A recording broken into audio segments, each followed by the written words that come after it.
안녕하세요. 나리랑입니다. 요새 한번 제가 겪고 있는 문제에 대해 얘기를 해볼까요? 저는 대학을 안 나왔습니다. 고등학교 때부터 자퇴를 했고요. 그냥 20살 때부터 뭐 주변에서 소개를 받거나 아니면 내가 뭐 아무거나 해보자 이런 마음으로 일을 이것저것 했죠. 제가 하고 싶은 게 없었어요. 뭐 그렇다고 제가 대학을 나온 것도 아니니까 어떠한 과가 정해져 있는 것도 아니었고 그래서 처음에는 요리를 했었고, 두 번째는 기계 설계를 했었고, 지금은 뭐 자동화도 하고, 마케팅도 하고 있고, 뭐 여러 가지를 하고 있습니다. 정말 말 그대로 여러 가지를 하고 있어요. 저는 항상 중소기업을 전전해 왔습니다. 중소기업에서 일해보면 나에게 정해진 일이란 게 크게 없어요. 물론 처음에 일을 정하고 입사를 해요. 근데 막상 들어가면 그런 거 없습니다. 그냥 일손이 부족하면 제가 해야 되는 거예요. 인력이라는 게 부족하기 때문에 그럴 수밖에 없습니다. 거기다 대부분의 중소기업은 주먹국으로 운영되기 때문에 제가 지금까지 다닌 세 기업 모두 변변찮은 인수인계 문서도 없었고요. 뭔가 일하는 시스템 방식도 없었고요. 그래서 와, 저 사람 나가면 이 회사 망하겠네? 라는 열악한 상황이 참 일반적이더라고요. 그래서 저는 그냥 회사에 도움이 될 수 있는 거라면 닥치는 대로 했습니다. 근데 그 태도가 저는 잘못됐다 생각 안 하고요. 좋겠지만 어쩔 수 없기도 하지만 이제 와서 생각해보면 문제가 하나 있다. 그건 바로 전문성의 문제다. 제가 이제 저의 힘으로 돈을 벌어보려고 하고 있잖아요. 주변에서 스스로의 힘으로 돈을 번 사람들을 보면 전문성을 다 갖고 있다. 마케팅이든, 뭐 브랜딩이든, 아니면 뭐 코딩이든, 여러 분야에서 각자 자신만의 그런 전문성을 갖고 있어요. 그러고 그 사람들은 최소 5년에서 10년은 자신의 분야에서 일을 해왔기 때문에 할 수 있는 얘기가 많고, 경험도 많고, 그 다음에 어떻게 일해야 되는지에 대한 프로세스들. 이런 거에 대해서 좀 명확한 기준이 있는 거죠. 전문성이라는 게 있다 보니까. 그리고 그런 전문성이야말로 사회에서 뭔가 일을 맡길 때 굉장한 신뢰 자본이 되고, 내 일을 맡길 수 있겠구나 라는 근거가 되고, 또 내가 사람들한테 영업을 할 때, 홍보를 할 때, 내가 당신들이 모르는 이런 걸 알고 있어. 당신들이 이런 부분에서 고민하고 있는데, 내가 해결해 줄 수 있어. 라는 명확한 진단과 어필과, 그리고 그런 걸 어필할 수 있는 스스로에 대한 자신감, 그런 것들이 전문성에서 나옵니다. 저는 한 2, 3년 전까지만 해도 이제 AI 있는데 전문성이 뭐가 필요하냐.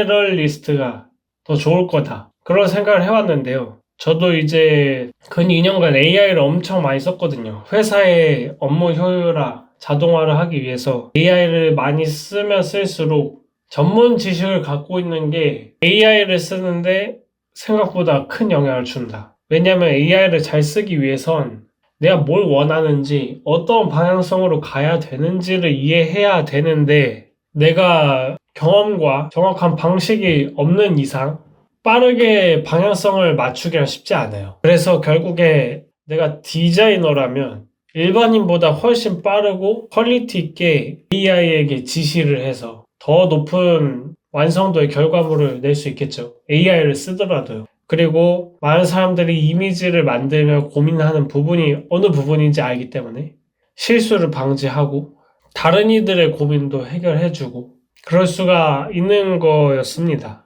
그래서 요새 너무 머리가 아프더라고요. 내가 가진 전문성이 뭐가 있을까라고 계속 생각을 했어요. 물론 자동화를 근 1년 반에서 2년간 했었죠. 그래서 그냥 무작정 해보자라는 마음으로 크몽에 전문가 등록을 해서 이번 주 일요일에 심사가 끝나기도 합니다. 근데 계속 의문이 드는 거죠. 과연 될까?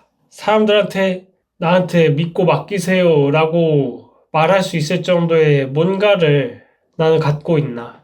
그동안 공부를 깊게 안 한 내가 후회되기도 하고 근데 그렇다고 과거로 돌아간다면 내가 이런 선택을 할 거라는 걸 알지 못했기 때문에 그런 전문성을 쌓을 생각은 아마 못했겠다 하는 생각이 들어서 또 뭐라 할 수도 없고 그렇습니다. 한 분야에서 꾸준히 고민하고 노력하고 해온다는 것은 굉장히 존경받을 일이더라고요. 저는 그게 부족한 거고요. 근데 또 제 성향이 뭔가 한 가지 얽매인 것보다는 그냥 지금 당장 문제를 해결하게 할 수 있는 거는 다 해보자라는 스타일이어서 조금 더 그랬던 것도 있는 것 같고, 그래서 어쨌든 진로 고민하면서 재밌었던 게 AI를 통해서 뭐 시스템을 만들거나 자동화를 하는 거, 그런 논리적인 문제 해결이 재밌었던 거였고, 그래서 처음 앱 개발을 하려 했었던 거고, 지금 두 번째로 자동화 외주를 하려 했던 거고. 근데 걱정이 앞서는 거죠. 걱정을 앞서면서 그냥 신사한탄하는 것 같기도 합니다. 전문성에 대한 얘기는. 물론 전문성이 있었다면 더 쉽게 일을 구할 수 있었다는 거는 부정할 수는 없는 것 같지만 전문성 때문에 모든 걸 못할 정도는 아니다 라는 생각도 있기 때문에, 왜냐하면 제 적극성이 과연 사업가에 어울릴까 싶을 정도로 사업가들의 얘기를 들어보면 요새 그런 강의를 좀 많이 듣는데, 그런 분들은 진짜 막 발로 뛰고 거리에 나가서 물어보고 그런 적극성을 띠는데 나는 뭐하나 이런 생각도 사실 많이 들고요. 그래서 내가 사업가에 정말 맞나, 결국에 나도 그런 걸 해야 될 텐데 어떻게 그런 마음을 낼 수 있나, 그런 여러 가지 복잡한 생각을 가진 한 주였던 것 같습니다. 결국에 저한테 부족한 거는 크게 두 가지라 생각합니다. 첫 번째로는 전문성, 두 번째로는 마케팅. 근데 제 생각에는 뭔가를 판다는 게 훨씬 더 중요하게 생각되기 때문에 결국에 전문성이 크든 작든 그 사람의 문제만 해결해주면 되기 때문에, 내가 뭔가를 파는 법을 안다면 뭐 외주든 아니면 뭐 프로그램을 만들든 할 수 있는 방법은 많아지거든요. 그 사람이 가진 문제를 해결해 줄 수 있고 그거를 필요한 사람한테 필요한 말로 전달할 수만 있다면 파는 거의 문제 해결되기 때문에, 그래, 다 제쳐두고 마케팅에 대한 전문성을 쌓아야겠다 라는 생각을 했습니다. 결국에 전문성이긴 하지만. 그래서 일단 시작해본 건 블로그입니다. 블로그가 조금 한물에 갔다고도 생각할 수 있지만, 근데 아직도 브런치나 이런 거는 좀 잘 되는 걸로 알고 있고, 그리고 실제로 저희 스토어에 블로그 유입을 얼마 전에 만들었어요. 한 자리 숫자지만. 근데 어쨌든 그런 식으로 뭔가 유입을 만들 수 있다는 것 자체가 희망적이라 보이거든요. 그렇기 때문에 지금 블로그를 좀 배우고 있습니다. 그래서 이제 점점 하나씩 매체를 넓혀갈 예정이에요. 블로그하고, 블로그는 텍스트형이니까 뭐 스레드를 해보고, 스레드에서 이제 인스타나 유튜브 같은 영상이나 이미지 매체로 점점 발을 넓혀 가보자.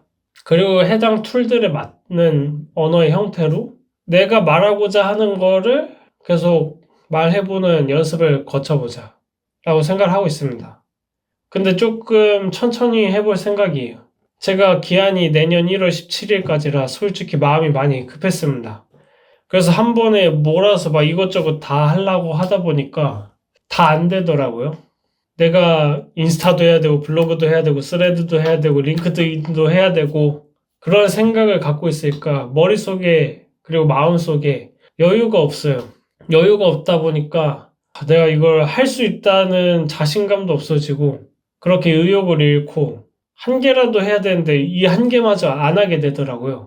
그래서 한 개라도 제대로 하자. 한 개라도 제대로 완성시키고 다음 스텝을 밟는 식으로 하자라고 생각이 들었습니다. 그렇게 생각하니까 그나마 좀 마음도 편해지고, 그렇게 생각하지 않았으면 저는 블로그 시작조차 안 했을 것 같아요. 그래서 조금 시간이 걸릴 수 있지만 그렇게 해서라도 한 발짝씩 나아갈 수 있다면 그 방향이 더 나은 것 같다. 그리고 마지막으로 좀 내 고통을 인정해주자. 그동안의 영상을 돌아보니까 항상 이렇게 말해왔던 것 같습니다. 3,800만 원 잃은 거 아무것도 아니다. 내가 그동안 인생 살아오면서 겪었던 것들에 비하면 정말 아무것도 아니다. 솔직히 제 인생에서 일어났던 모든 사건들을 돌아보면 아무것도 아닌 건 맞습니다. 그 고통의 크기가요. 근데 그렇다고 맞은 게 안 아픈 건 아니잖아요. 근데 그 아픔을 인정하지 않으니까 자꾸 자신을 채찍질하고 너 겨우 이것밖에 안 돼라고 생각을 하게 되고 그러니까 마음이 급해지고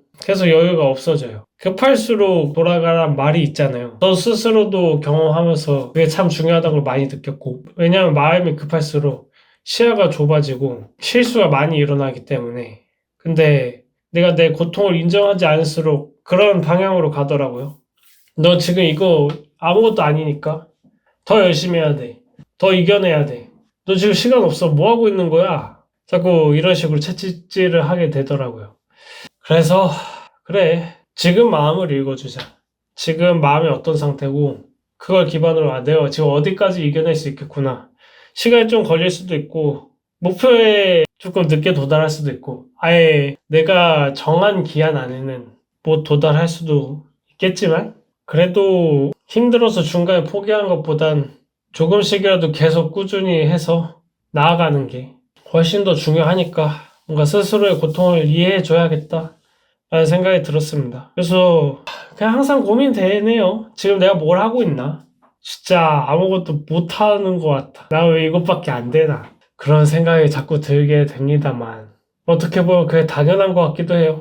나는 지금 모든 것에 대한 완전 생초짜이기 때문에 지금은 그 부족함만 알아도 굉장히 큰 진전이다. 그리고 그 부족함을 채우기 위해서 또 노력을 하고 있거든요. 그래서 나의 부족함을 뼈저리게 깨닫는 이 시간이 힘들기도 하지만 그리고 아무것도 못 이루고 오히려 나의 부족함만 계속 보게 되는 것 같지만 그래도 소중한 시간이다. 그걸 알아야지 변할 수 있는 거니까 그런 생각이 듭니다. 제 미래 모르겠습니다. 제 목표 성공? 솔직히 자신 없어요. 하지만 이 도전이 정말 감사하다고 생각합니다. 많은 거를 정말 배우고 많은 도전을 할 수 있게 해주고 근 2년을 생각해보면 평소보다 훨씬 빨리 나아갈 수 있게 저를 해줘갖고 주어진 것에 감사하고 주어진 문제를 해결하면서 더 나아가 보겠습니다. 안타깝게도 많은 거를 못 보여드려서 죄송해요. 제가 많이 부족해갖고 뭐 이것저것 활동하고 내가 만들고 막 이런 거를 올려서 보여드리고 하면 참 좋을 텐데 이렇게 생각만 많은 스타일이라 죄송합니다. 근데 그럼에도 봐주시는 분들에게 정말 감사드리고 언젠가는 제가 이뤄나가는 것들을 더 다채롭게 이렇게 앞에서 말만 하는 게 아니라 결과물도 보여드리고 뭐 할 수 있으면 참 좋겠네요. 오늘 이야기는 여기까지입니다. 영상 시청해주셔서 감사합니다.